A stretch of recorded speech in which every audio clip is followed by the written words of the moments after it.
of the primary objectives of our government, the second chance education, is to improve the literacy and livelihood skills of vulnerable groups in our community. This helps promote the empowerment for functional livelihood for self-actualization. One of my first assignments as the first lady of Ebonyi State was to organize a sensitization program on the need to end gender-based violence in Ebonyi State. It's a no-no to me. It was a statewide event to educate the people of Ebonyi State on the danger and the art. And also we have a roadwork in our Abakaliki Metropole to let the people know that this government, this current government, has a zero tolerance for gender-based violence. In Ebonyi State, the Spotlight Initiative through the UNESCO, they have really done well in education. When it comes to adult education, they have so many centers in the state where they helped our women that are not being able to go to school when they were young. They are now beginning to go to school, and even the traditional rulers they are going to school now. They can speak good English because of the help from the UNESCO through the adult education. The area we worked under the spotlight is the acceleration of second chance education for the adult education learners. And that area includes the out-of-school children, the out-of-school adults and youths, the women with disabilities, the girls and women living with HIV/AIDS, and the rural poor. That's specifically where we worked. And the key aspect of this project is to create awareness for them to know what gender-based violence is. And you know, without education, you won't know your rights. You won't know when you're being hurt or when you are affected. So the key aspect where we worked is to first establishing our literacy centers in all the villages, creating awareness and asking them to come out first. Because it's when you come out, you know your rights, you know about the program, which the intervention is about to help. GBV survivors are now going to school. They're not afraid to even to speak out because they know that there are people behind them. And now they are coming out, they are going to school. They are no longer ashamed because of the violence or because of the rape and because of the help given to them by the UNESCO and the Spotlight. So far so good. We really worked in that sector, and I believed this past almost 4 years now, we achieved it was of great impact at the community levels because these people came out to learn. I'm very, very happy because I don't have opportunity when I was young to learn like others. But I thank God for the government of Ebonyi State who brought this for us.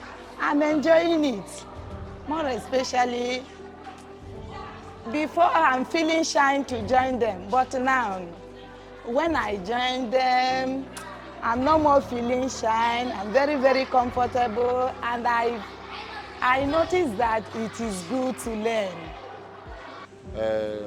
The Spotlight has done so much, not only in the area of literacy, but in curbing gender-based violence and harmful practices against women in the society. First and foremost, I want to say that the collaboration was very, very good, and there were a lot of achievements, and there were a lot of success stories. In the area of VVF, we will be repairing up to 150 upwards VVF patients. And if you know what VVF means to a woman, you know that even if it is one person that you have achieved in repairing, you have achieved a lot of success. But before the Spotlight initiative, the implementation was very, very low. So one of the things that my organization helped in was in the area of implementation of these policies through advocacy and sensitization of the people. that on the existence of these policies. I also know that we did so well in sensitizing people on VAP law in Ebonyi State, and at least people are beginning to know the existence of these policies. Then one of the things we are pushing right now is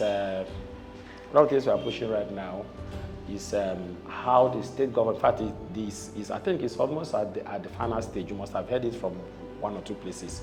It's at the final stage of signing by assent by the governor. That is making GBV tax force an agency in Ebonyi State. Spotlight is doing well, so well. I give them kudos, at least coming to our aid, especially at this time, because if you are out there, you're not into these cases of violence against children, you won't understand. There are things you will read in the social media, you take it like it's just one of those stories. But with Spotlight, we are now empowered at least to go down, do some sensitization. Well, the future of children and women and girls in Ebonyi State is a very bright and good one. We are looking at a society where the children can grow up in a very lively and protected environment, and also be free to express themselves willingly without any hindrances. The class helped me a lot, because some things I don't learn the time in primary school, I learn it for the adult school. The adult school is very nice school.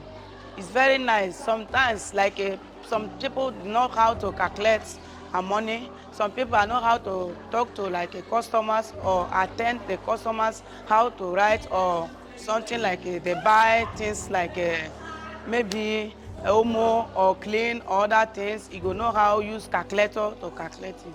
And I want to still comment that the much Spotlight has done is like a scratch on the wall. We still have deep down problems. We still have ongoing problems because my people believe in tradition. There are traditions that cannot be erased completely with this year or a few years of intervention. We need interventions, more and more interventions in Ebonyi State to help us overcome all these challenges. But I tell you, Spotlight has done well. Support Spotlight initiative to eliminate all violence against our women and girls. We must end GBV. We must end GBV.